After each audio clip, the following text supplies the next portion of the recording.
problem. So we did a little study, but this began. Harvard Business School professor Nitin Nohoria. I studied his works when I was hired to teach top IT managers in a company in Bangalore. The top IT managers who had 5,000, 10,000 people under them, the goal was to train those guys. Who will train them? Because they always nominate people for training, but they're not there. So, but the training has to be relevant to them. So they didn't have, we tried to figure out what would motivate them, so we got them Harvard certification at the end of the course.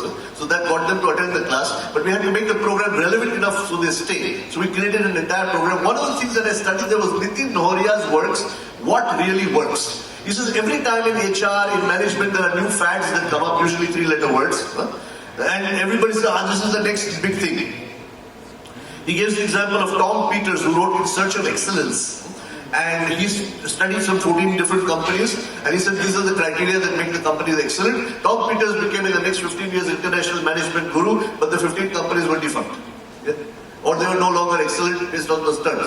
So what really works over a longer period of time was the focus of Nitin Nohoria's study.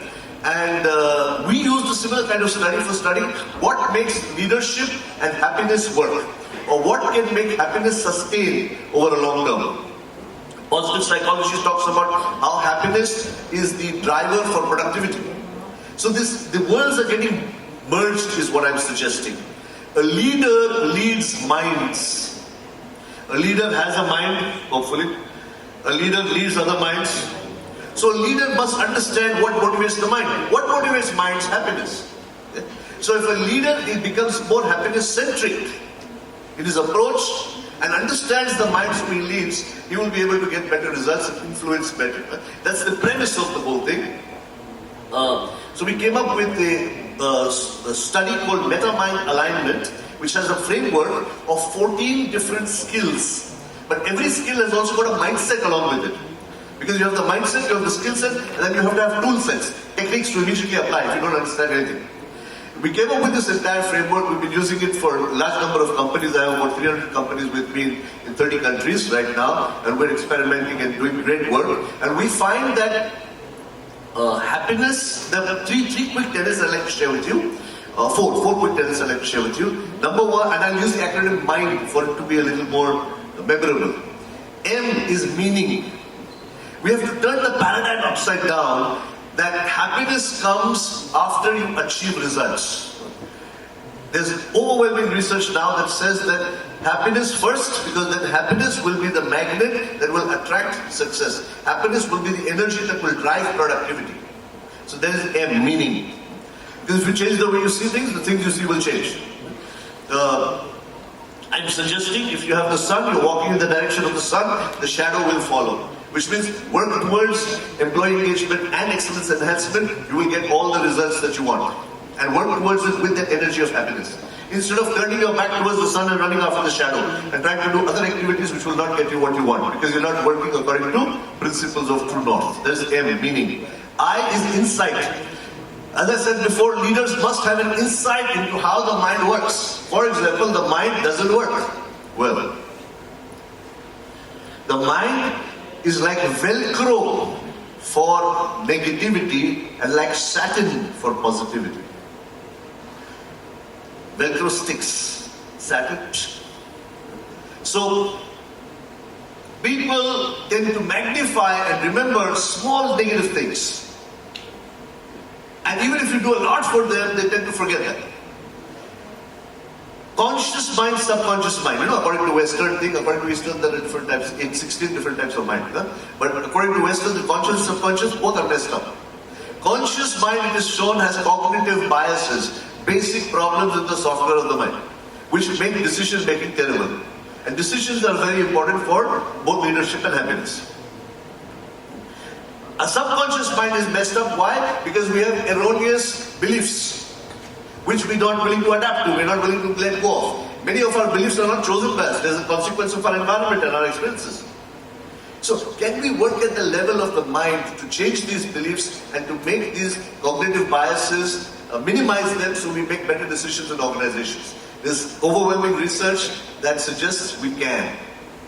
just to make it a little lighter, please, very quickly. How beliefs are difficult to change. There was this one guy, and I'm not deriding anyone or any group of people. I'm just making a joke. Huh? I see a lot of very serious people here. There was this one man who believed he was a mouse. It's a joke, guys.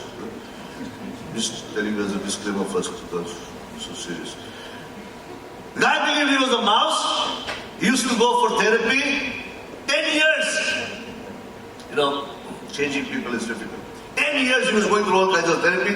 The doctor says to him, after 10 years, dude, do you believe you're not a mouse? He says, of course I believe I'm not a mouse. Do you know you're not a mouse? Because belief is not enough. Belief is B-E-L-I-E, it's got L-I-E in it, right? So do you know you're not a mouse? Yes, I know I'm not a mouse. What are you? I'm a human being. Sure? Yes, thank God. 10 years, hard work.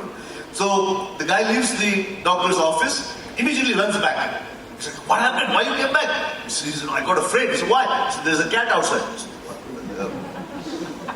all our years as doctor.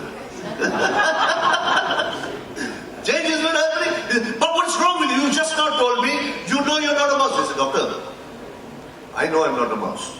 You know I'm not a mouse. Does the cat know? So, M is meaning. I is insight. Have an insight how the mind works. If you're surprised by how some people behave, it means you have not thought it through yet. Understand psychology, yours and others. N is nowness. Whole movement of mindfulness you heard of, right? There's nothing but it's copied from Goenkaji from Vipassana. And that also badly copied because only a small part of it is taken. Only focus part. There's another part called unfocus. Focus is a book written by Daniel Goleman, who also wrote Emotional Intelligence. Unfocus is a book written by Srini Pillai, who's a Harvard neuroimaging guy, expert. He talks about how important it is to relax rather than all the time focus. Thoda focus, thoda unfocus. The point I'm making is that there's no one picture given everywhere. There's always bits and pieces of information and we interpret it the way we want. I'm suggesting that use nowness in the context of not just relaxation and meditation, but nowness in the context of what Mihai Csikszentmihalyi, the positive psychologist, talks about flow. When your capacity, you remember the graph? When your challenge meets your capability, what happens if your challenge is too high, capability is too low, there will be stress. Increase your capability. There are some people whose capability is very high, but challenge is very low, they get bored. So increase your capability as much as your challenge, so that the resultant is what you get is called flow, which is being in the moment, being so good at what you do, it doesn't matter where it's coming from. I don't store anything here, it's all in the cloud. Okay? And each one of you is excellent at what you do. You've done it for so long and you enjoy it. So that's the N part, nowness, which is M-I-N. D is decisions. As I told you, decision is at the cusp of happiness and leadership. All leaders have to make decisions, and if they make bad decisions, it will lead to unhappiness. If they make good decisions, they're happiness-centric decisions. In the space between stimulus and response, there is space. We make decisions. Space is S-P-A-C-E, simplify, progress, adapt, contribute, enjoy. Every decision you make, run it through this framework very quickly. Is the decision simple or complicated? Simplify. Does it take me forward or does it take me backwards? Progress. Am I adapting to what is real and what is not real, or am I just being obstinate about wanting it my way? Right? Things are changing. Adapt. Is your decision adaptive? C, is it contributing to others? Is it contributing to all stakeholders, or is it only selfish for one person or some groups? E is chill. Enjoy. Where is Salman? Who's keeping my time? Huh? Do we have 1 minute, 30 seconds? Salman, where are you? This is lovely. I love this response. Huh? Which means I'll go on for 30 seconds. Okay. There's this guy walking up and down like this. Okay? Very, very upset. Very stressed. You know, some of us, we get very stressed sometimes. But we don't have, all of us, it's lonely at the top. All of you are leaders, very lonely. Who do we share our stresses with? Huh? Which is why I started one-on-one coaching for many leaders. It helps them. Huh?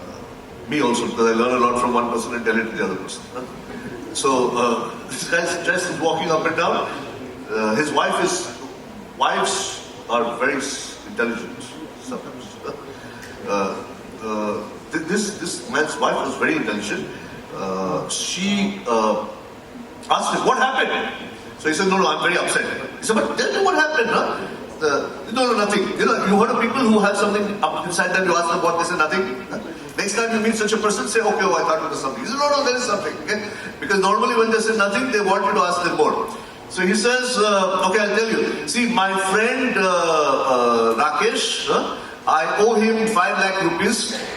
Tomorrow I have to give him 5 lakh rupees, but I don't have 5 lakh rupees to give him tomorrow. So I don't know what to do, so I'm walking up and down. So she says, give me Rakesh's number. She calls 3 o'clock in the morning. The wife calls Rakesh and says, Rakesh, my husband cannot give you 5 lakh rupees tomorrow. Bang, she puts the phone down. She says, now you come and sleep. It's Rakesh's turn to walk up and down. Right. So let's not make things very serious and leave you with one last concept. It's called playful purposefulness. Playful, integrate the paradoxes of life. The higher you are, the more you will see clarity. Because you're higher, right? You're seeing it from different. The lower they are, the more they will see paradoxes. That's why we don't understand. So when you don't understand, trust and be positive, that will be nice. Playful purposefulness. One last story. There was a king who sent his son to get mentored by another king. Why? Father sends the son to me to get mentored. Why? Because you may say the same thing, but I might say it differently. Why you call trainers to your organization? Same thing they say, right? But it's different perspective. The king sees this boy come in. He knows why his friend has sent him. He gives him a spoon and puts some drops of water in it. And he says, go out from here, go out into the palace, go in the corridor, go on that side, follow this path and come back from this door. Make sure you don't drop anything from the spoon. He says, okay. He's very eager to prove it. So he proves himself. So he goes out, he does that, he comes back and he says, see, I didn't drop it. He says, yeah, but you see the beautiful flowers outside? Flowers? Did you see that lovely statue? Did you smell the fresh air? What fresh air? He said, come on, you're a young man, you should enjoy life. What is sitting in the conference room like this? Come on, just look, huh? So, in the palace. So he said, okay. So he goes out, and he said, oh, what beautiful flowers. Oh, lovely. Oh, what a lovely style. He said, I had a great time. He said, where's the water? In having a great time, if you forget your purpose, or in following your purpose so much you forget to be playful, what's the point? So the whole thing is about alignment, and the paradigm is this. Like you have sa re ga ma pa dha ni sa, like that you have wanting, feeling, thinking, saying, doing, knowing, being. Faculties of every human being. Wanting, feeling, thinking, saying, doing, knowing, being. Everyone wants something, feels something, thinks something, says something, does something, knows something or thinks they know something, and is something. Can we make ourselves more aligned? Can you put your hands together, please, right now, very quickly? Very, very quickly, please. Thank you so much. I really appreciate it. Repeat after me. I feel what I feel. I feel what I feel. Thank you. I feel what I feel. Equity. I think what I think. I say what I say. I do what I do. I want what I want. Most people feel something else, think something else, say something else, do something else. Alignment is happiness. So, once again, please. I feel what I think. I think what I say what I do what I want. Think about it. If you do what you say, it's professionalism. If you think before you say, you'll have more trust built in you. If there's a clash between feeling and thinking, choose what you want, think about it, and take the plunge. So I feel what I say what I think what I do what I feel. Even if you can't do what I do, you understand what I feel? Or what I'm saying? I'm talking complete. Who cares if there's a camera in front of you or there's somebody with one person or with 10,000 people? If you are you don't have to have this chehre pe chehra, nakab. Personality is persona, Greek word for mask. We put on a face for the faces we meet, and then we get scared if somebody realizes something they're not supposed to. If we live a life of alignment, and then if we can align our families with us, we align our organization with us, then we can even influence our boss. Or our wives or husbands. Thank you very, very much. Really enjoyed being here with you. Congratulations to all the awardees, great leaders. Thank you. Thank you so much. Thank you.